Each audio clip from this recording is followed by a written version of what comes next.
Kani kalibunan na dahang kay sagbot kayo pero na ay mga tubo. Kulang kayo siya og hawan. Kaya nanak ko trabaho ay gilimpyuhan na rin gamay. Kani paka para rin sa planting materials, pangpuna. Medyo makita diri daghan kayo sagbot ako ang palibot to. Tubo sa pero dahang sagbot.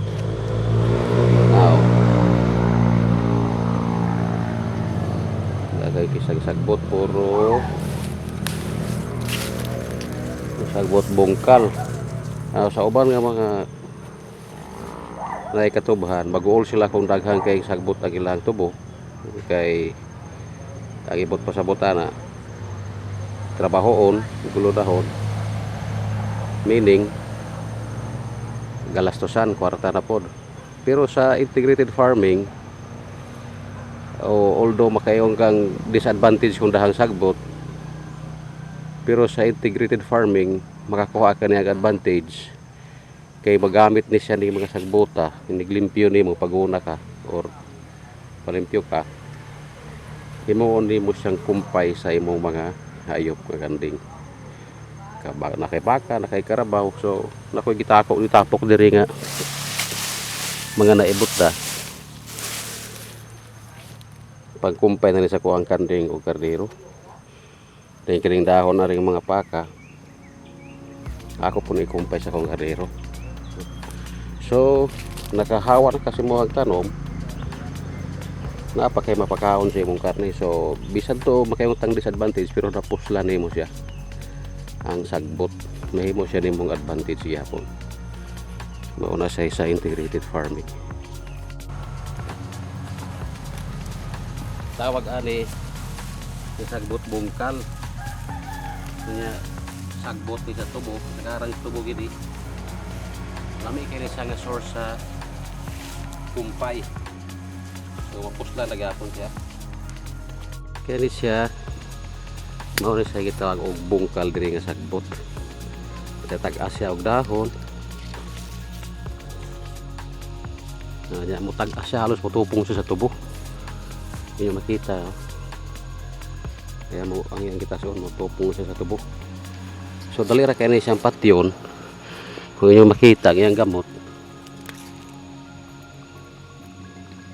nasa ilalaw ibabaw sa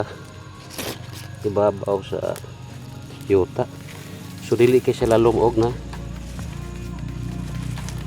turukan siya sa yuta. So dali ra kay siya patyon pero di na mo ni mapatay po dayon. Kaya ning makabunga ni siya bali pa naghanap pod nga bunga nga i-produce dayong taha kisang liso na example kareyo na action na siya og pagwan muna niya ang bunga sugod na ni siya og mo pan ni mo gulang na yung bunga muna ni mahimong liso muna ni manurok. So nasa sa stage nga mamunga na siya.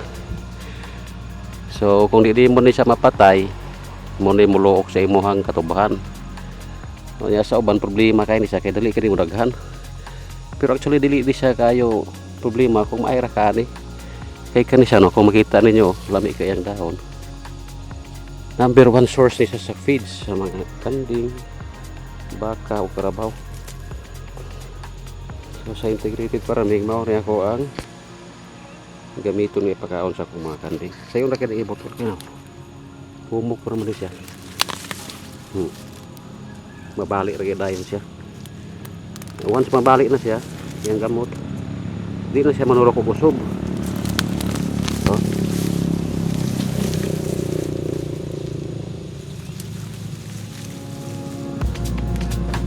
lami kini siya nga source of feeds o kumpay sa hayop. So din niyo makita kung gilain ang harapang kumpay or feed sa mga kanding. So ipalain naray mga sagbot sa loob dari kumpay na siya para pang kumpay sa kuang mga hayop.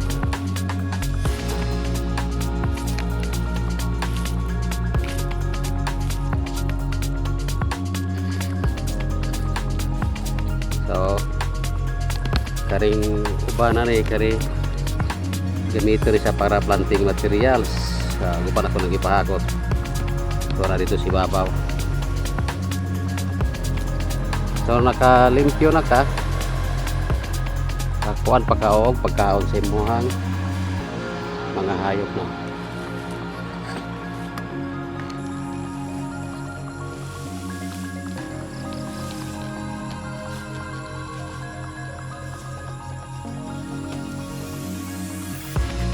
Mao na ni sagbot kato ako giibot sa akong katubhan. Ato ni pakaon sa ko ang kanding road.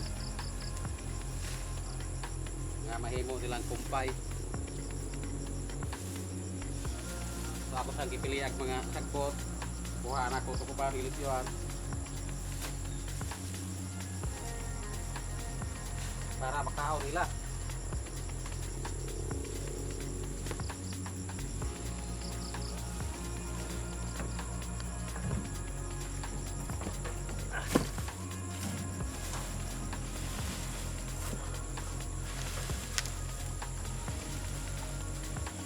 Lah, ito yung pagkaon.